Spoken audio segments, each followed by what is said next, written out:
First and foremost is every Indian must feel as one. I will start with the Hindus first, and by Hindus I include all those religions born out of Hinduism in this country. They are separate religions. Sikhism is a separate religion. So is Jainism and Buddhism. But they were created by Hindus, and they took another religion. And the core ideas are the same. And some of their gurus fought for us. For instance, today there would not be this kind of Hindu population had not Guru Tegh Bahadur refused to submit to Aurangzeb. And what hell he went through. He saw his own disciples being sawed into two. And then ultimately his own head was chopped and put in Sisganj. So, I am saying that why are they the same? Because the DNA is the same.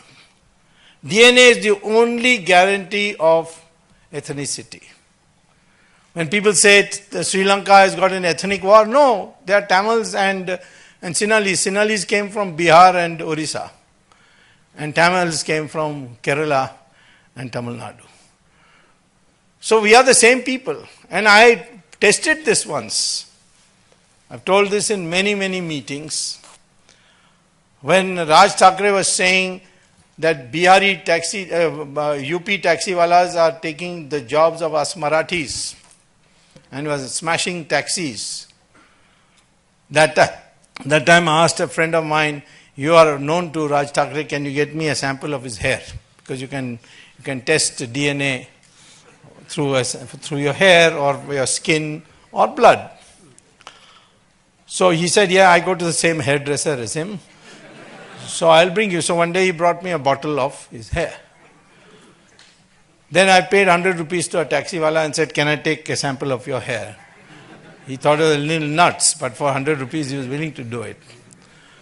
And I sent it to a Hyderabad laboratory, microbiology laboratory, and the results came out that both the DNA of Thackeray and the taxi driver was the same. And I announced that in the public meeting that Thackeray also came from UP.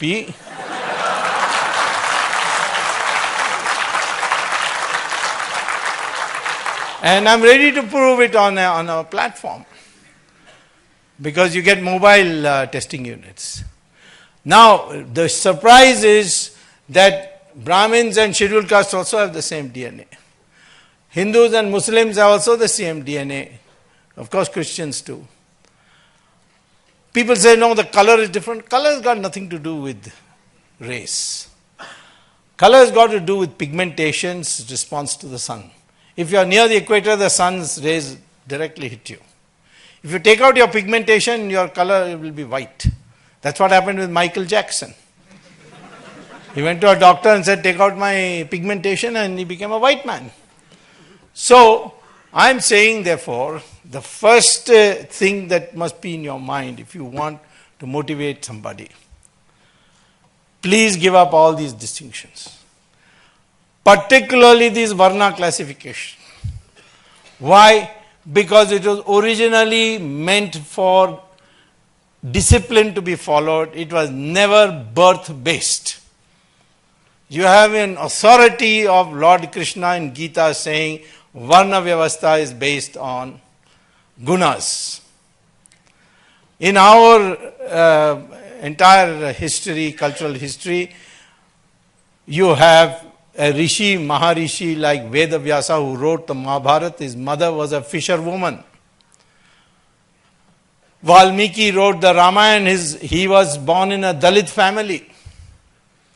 Kalidasa, the greatest poet we have produced, began his life cutting wood of branches of trees, from the branches of trees.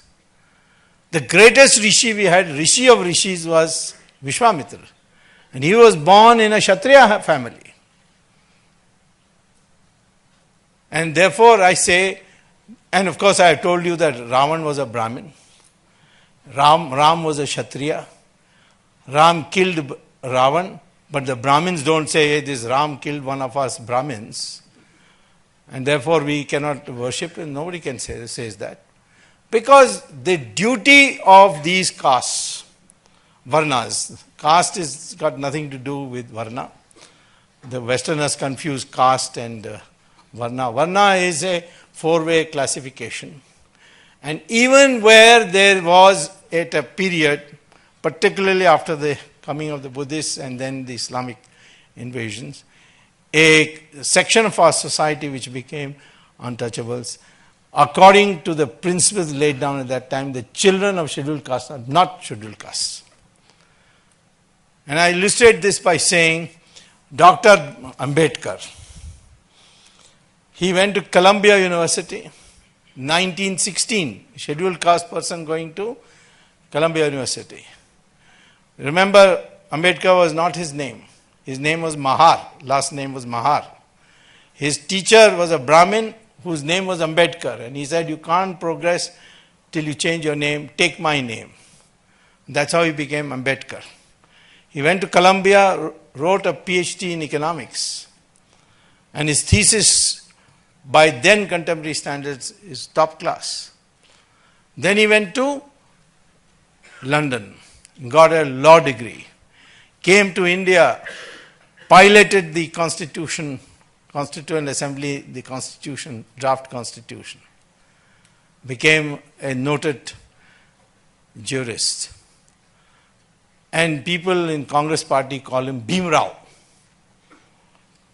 They never gave him Bharat Ratna. It was the Janata party which gave him the Bharat Ratna.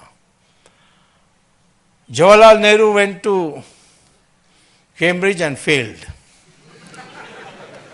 I don't think any Nehru has passed an exam.